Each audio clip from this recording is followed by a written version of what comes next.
역대상 26장 20절에서 28절까지 성전 곳간을 맡은 사람들에 대한 이야기죠. 왕이 된 다윗은 기럇 여아림에 있는 하나님의 법궤를 다윗 성으로 모시고 오는 곳을 족하지 않고, 역대상 17장 1절에 보면 자신은 궁에 거하고 하나님의 법궤가 휘장 아래 모셔진 것에 대해서 황송한 마음을 갖습니다. 법궤를 모실 때 춤추며 기뻐했던 다윗은 법궤를 모시는 하나님의 성전을 짓고자 하는 마음을 품죠.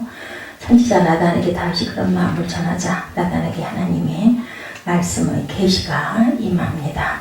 다윗의 연한이 차서 세상을 떠나면 아들 중 하나를 세우고 그가 하나님의 집을 건축할 것이다. 역대상 15장 15절에 나단이 모든 말씀과 모든 계시대로 다윗에게 전했다, 이렇게 증거되죠. 결국 다윗은 나단 선지자를 통해서 하나님의 뜻과 마음을 알게 됩니다. 자기에 대해서 성전을 짓지 않아도 된다는 거죠. 그래서 역대상 22장 8절에 보면 하나님이 다윗에게 성전 건축을 허락지 않으신 이유가 나옵니다. 다윗이 전쟁을 통해서 피를 많이 흘렸기 때문이다, 이렇게 기록이 되어 있죠.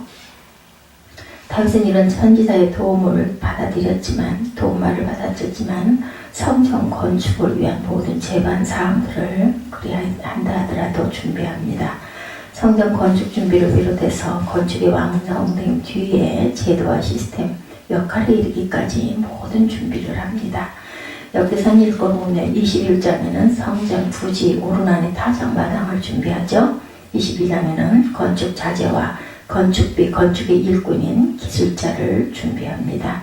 23장에는 24번으로 나누어서 성전의 제사장을 돕는 레위인들이 성전 봉사자 역할을 해야 합니다.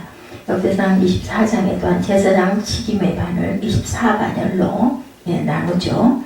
또한 25장에는 신령한 노래를 하게 될 찬양 맡을 사람들 288명을 24반으로 또한 세웁니다. 그리고 오늘 본문이 26장에는 성전 문지기를 또한 24반으로 나눠서 세우죠. 더 놀라운 것은 성전 문지기와 성전 곳간지기, 성전 예배에 직접적인 관련이 없는 것처럼 보이는 사람들까지도 임명을 합니다. 여기서 깨달은 것은 다윗의 하나님을 향한 마음입니다. 하나님을 사랑하기에 다윗으로 하여금 성전 건축 준비에 몰입하게 되죠. 다윗은 자기 대에 짓지 못할 성전 건축 후 다가올 예배 의식의 변화에 대한 대처에 조금도 소홀함이 없이 준비를 하죠. 이 모든 일은 지금을 위한 준비가 아니고 다음 세대의 나라를 위해서 준비합니다. 이런 면에서 어떻게 보면 다윗은 정말 훌륭하죠. 마치 모세처럼 회막제도와 회막 예배를 준비한 지도자가 모세였다면은 다윗은 성전 제도와 성전 예배를 준비한 지도자로 정치가라기보다도 하나님과의 관계 속에 살아가는 신앙인의 삶을 우리에게 보여주고 있습니다. 오늘 본문의 곳간 맡은 사람들을 보면 하나님의 전 곳간과 성문 곳간을 맡은 얘들의 이름이 계속해서 쭉 나옵니다. 그래서 하나님의 그 전 곳간은 성전 예배를 위해 필요한 제물과 또한 거룩한 기구를 보관하는 곳이고, 성물 곳간은 성전 건축을 위해 드린 선물을 또한 보관하는 창고죠. 모든 곳간의 총 책임자는 레위 사람 아히야였고, 하나님의 전 곳간은 게르손 후손인 라단의 자손이 맡게 됩니다. 또 성문 곳간을 맡은 자는 슬로못과 그의 형제인데, 슬로못은 레윗의 10대손입니다. 이 성문 곳간에 보관된 성물은 세 가지 종류였습니다. 역대상 26장 26절에 보면 우두머리와 군대 지휘관들이 드린 성물을 보관하죠. 또 26장 27절에 보면 전쟁에서 싸울 때 노력하여 얻은 것, 전리품으로 드린 것을 또한 보관을 합니다. 다윗은 전쟁에서 얻은 수많은 금은 보화 등을 하나님께 드립니다. 역대상 18장에 보면 소바 왕을 패배시켰을 때 하맛 왕이 가져온 예물, 에돔과 모압, 암몬 자손과 블레셋, 아말렉 등 이방 민족에게서 뺏어온 은금을 야훼께 드렸다, 이렇게 전해져 있습니다. 전쟁에서 얻은 것이 하나님의 소유라는 신앙으로 드린 것을 곳간에 보관한 것이죠. 역대상 26장 28절에 보면 오늘 보면 28절이죠. 선견자 사무엘과 기스의 아들 사울과 아브넬과 요압이 드린 성물을 보관한다, 이렇게 증거되어 있습니다. 즉 이스라엘 왕국의 역사와 관련된 주요 인물들이 선물을 받아서 보관하죠. 그러니까 고가는 단순히 재물을 모아두는 창고란 뜻이 아닙니다. 26절에서 28절에 구별하여 드립니다. 이렇게 거듭 강조를 합니다.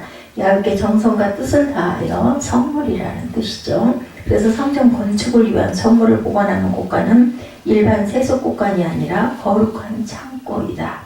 세속의 용도로 쓰려는 것이 아니라 하나님의 성전과 관련되어 쓰여지는 거룩의 용도다, 이런 뜻이죠. 그러므로 다윗은 첫째 성전과 관련된 모든 것이 다 소중하다고 이렇게 생각을 했고, 성전을 짓고 성전 예배를 진행할 곳간은 예배 행위와 직접적으로는 연관이 없지만 다윗에게 온전한 예배를 위해서는 굉장히 중요한 곳이라는 거죠.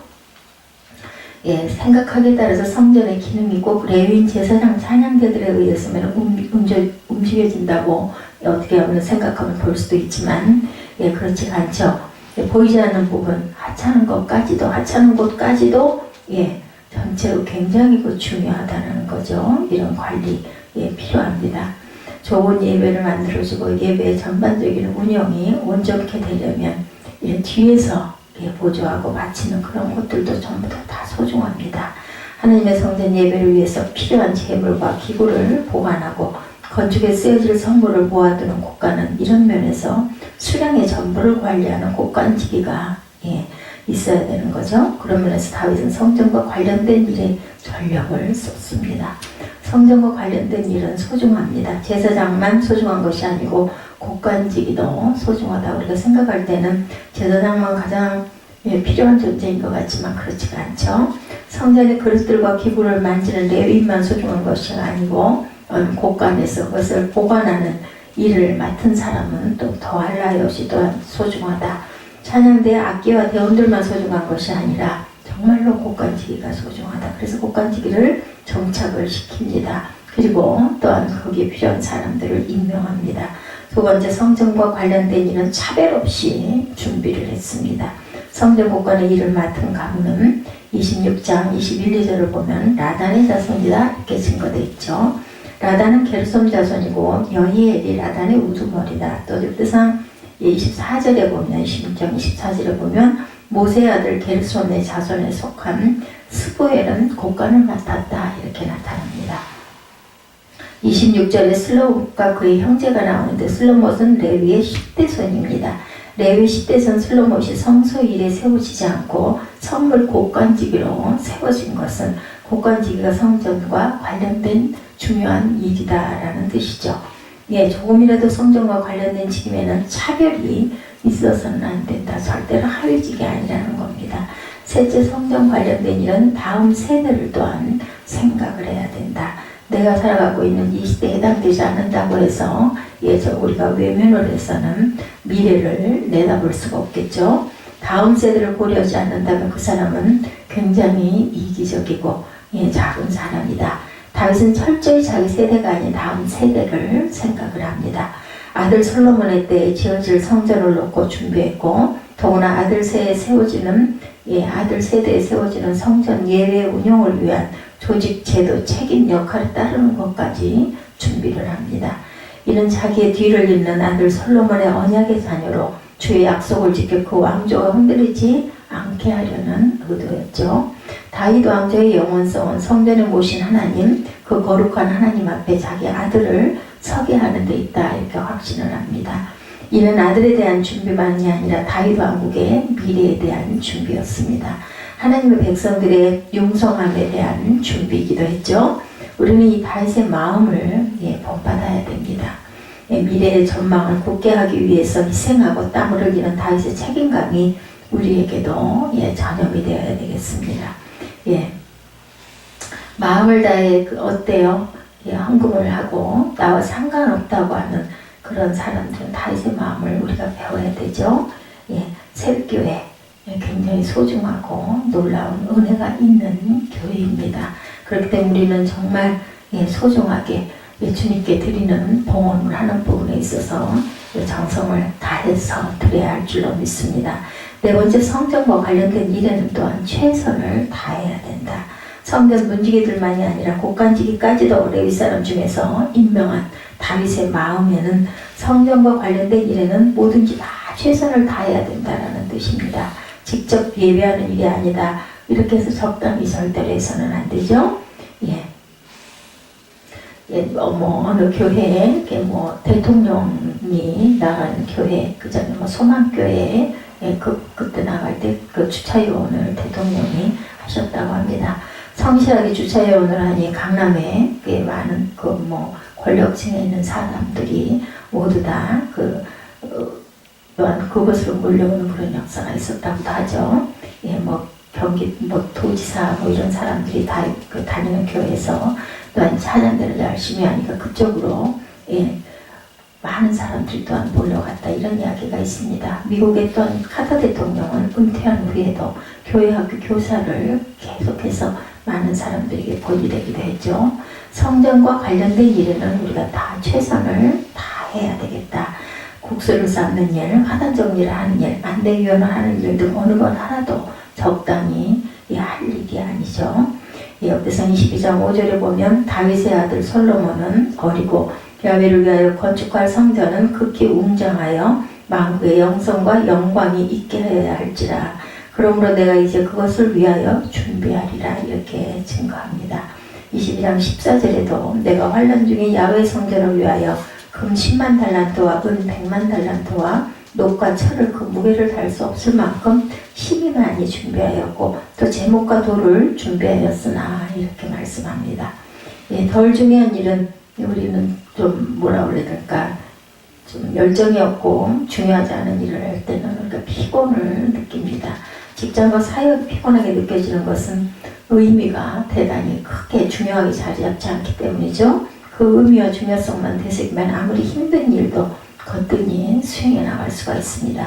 어떤 일을 수행하는 데 있어서 어려움과 고통을 느낄 때가 많은데 거기에는 자신도 눈치채지 못한 의외의 이유들이 존재합니다. 그것은 그 일을 중요하게 여기지 않거나 아니면 덜 중요한 일로 여기기 때문이겠죠. 사람은 자기가 하고 있는 일의 가치를 적게 여기거나 무의미하게 여길 때 또한 어떤 해악을 가져온다고 믿을 때 그 일에 대해서 힘들게 느끼기 시작을 합니다. 중요한 일은 긴장하게 되고 또 필요를 느끼지 못합니다.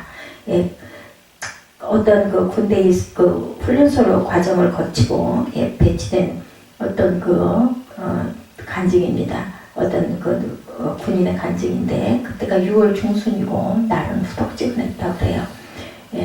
부대에 도착하여서 내후반에 부동자세로 앉아 있었다고 그래요. 땀이 아주 비오듯 흐르는, 또 지방도 또한 호남 지방이더라고요. 신기한 것은 전혀 더위를 느끼지 못했다는 겁니다. 가만히 있어도 땀이 줄줄 쏟아지는 그 더위에 초긴장 상태가 감각을 부리게 만들었구나. 사람들은 중요하게 여기면 반드시 긴장하게 되어 있고 중요하게 여길수록 긴장의 정도는 점점 높아지죠. 그런데 중요한 일은 긴장감으로 인해 피로나 더위 따위를 다 잊어버리게 합니다. 환경을 뛰어넘습니다. 내가 고통과 부담을 느끼는 일이 만약 생존에 걸린 중요한 문제라면 그런 상황에선 아무리 극심한 고통이 와도 고통을 고통으로 느끼지를 못합니다. 그래서 6.25 전쟁 후에 부모 세대는 고생을 고생인 줄 모르고 일하면서 살았다고 그러죠. 생존이 걸려있기 때문에, 가족의 생명이 걸려있기 때문입니다. 대부분은 얼굴도 모르는 낯선 사람들, 하나님이 주신 사역들의 무게, 그런 것을 아주 심하게 느끼는 어떤 분의 이야기. 직장에서 근무를 마치고 수요 예배에 참석한 다음에 집에 돌아와서 60여 명의 성도들에게 전화를 해야 하는 일이 주어졌다고 해요. 봉사죠. 대부분은 모두 다 낯선, 얼굴도 모르는 그런 형제들이었다고 합니다. 대인공포증의 심리적 전화장애 증상이 있는 그분에게는 굉장히 끔찍한 일이었다고 해요. 근데 성령께서 깨달음을 주시더랍니다. 내가 그 일이 중요하다는 것을 깨달는다면 그 일이 결코 힘들지 않을 것이다. 이런 음성을 들었다고 해요. 그래서 중요하다는 것은 이론적으로는 정말 알겠는데 내 마음 깊은 곳에서 그것을 인정하고 있느냐, 이것이 중요하다. 성령께서 그 벽을 깨뜨려 주시고 그 일에 내가 매우 중요한 일이라고 스스로 마음속으로 외쳤다고 합니다. 그 일에 대한 부담감이 심장을 눌렀지만 그 중압감이 고스란히 긴장으로 바뀌었을 뿐 심리적 고통은 느껴지지 않았다. 그리고 그 긴장감을 갖고 더위를 이어가는 전화통에 매달렸다고 합니다. 그것은 내 능력이 아닌 하나님의 능력이었다. 맞습니다. 우리가 정말 중요하던 내 생명이 달려있다. 이럴 때는 어떤 것도 감당을 하죠. 예, 그 십자가의 중요함을 깨닫고 그 고통을 우리는 이기고 가야 됩니다. 우리가 느끼는 처절한 고통도 그 일의 중요성에 눈뜨기만 하면 순식간에 기쁨으로 변하죠. 예수님이 십자가에서 느꼈던 그 엄청난 고통도 매 순간마다 설명할 수 없는 기쁨으로 바뀌어갔을 것입니다. 그것은 너무나 확실한 일이죠. 우리가 겪는 십자가의 고통도 마찬가지입니다. 고통의 순간을 짧고 기쁨의 순간은 영원하다는 것을 우리가 안다면 고통이 아닙니다. 내 주변에 고통스럽고 힘든 일들이 많습니다. 심지어는 하나님이 주신 사역 중에도 그런 일들이 있죠. 하기 싫은 일들도 중요성을 인식하면 극복할 수가 있습니다. 사역들 중에는 중요하지만 하기 싫은 일도 있겠죠. 예. 그런데 그 맡은 그 일 자체로 모순을 느끼지를 말고 중요한 일은 반드시 내 적성이나 성향의 어떤 그 장단점을 극복하고 나가야 합니다. 진실로 중요하게 여긴다면 어려움도 어렵게 느껴지지가 않죠. 오히려 그것을 함으로 인해서 얻어질 그러한 그 결과를 미리 바라보고 기뻐할 수도 있습니다. 어차피 해야 할 일이고 책임이 주어진 일이라면 중요성에 대한 믿음을 가지고 그 어려움들을 극복하고 나아갈 줄 알아야 되겠다. 세상에 중요하지 않게 여겨지는 일은 없습니다. 어떻게 보면 모든 게 다 사소한 일이라 할지라도 그 사소함이 쉽게 사라지는 것을 우리가 경험하게 됩니다. 그것도 해야 되는 일이라면 고통과 힘들다는 일은 자신의 행복을 빼앗아갈 뿐 아니라 일의 능률도 떨어뜨리고 그 일을 또한 하지 못하게 하는 경우도 있습니다. 고통의 노예 상태에서 벗어나서 자유를 부과하려면 그 일의 중요성을 깊이 생각하고 그것을 중요하게 여겨서 소중하게 행할 줄 아는 그런 마음가짐, 우리가 가장 중요한 것은 우리 마음가짐이죠. 그 마음가짐을 가져야 되겠다. 다윗은 하나님의 그 언약궤를 옮겨오고 성전을 짓는데 본인이 지을 수 없다. 하나님이 선지자를 통해서 들려주신 그 말씀에 순종해서 그 모든 제반을 준비하는데 정말 고관직이한 사람에게까지도 소중하게 여기고 중요한 자리로 생각할 줄 아는 예배나 하나님을 섬기는 일에는 가장 아주 그 성스러운 마음을 가지고 최선을 다했다라는 우리 역대상 26장 말씀을 통해서 우리도 하나님의 선물 또한 하나님의 성전 예배 그 주변의 모든 일들 또한 성도를 섬기는 주방에서 국수를 삶는 일까지도 아니면 주차해온 화장실을 청소하는 일까지도 교회에 관련된 모든 것들을 소중하게 여겨야 되겠다. 그것이 내가 맡은 그 일이 비록 내 적성에 맞지 않고 힘들다 할지라도 그것으로 이루어지는 하나님께 영광을 돌리는 부분으로 우리가 극복을 한다면 무엇이든지 다 소중하고 귀한 마음을 가질 수가 있다는 그러한 그 귀한 교훈을 잊지 않는 저와 여러분 되시기를 주님의 이름으로 축복합니다. 기도하시겠습니다.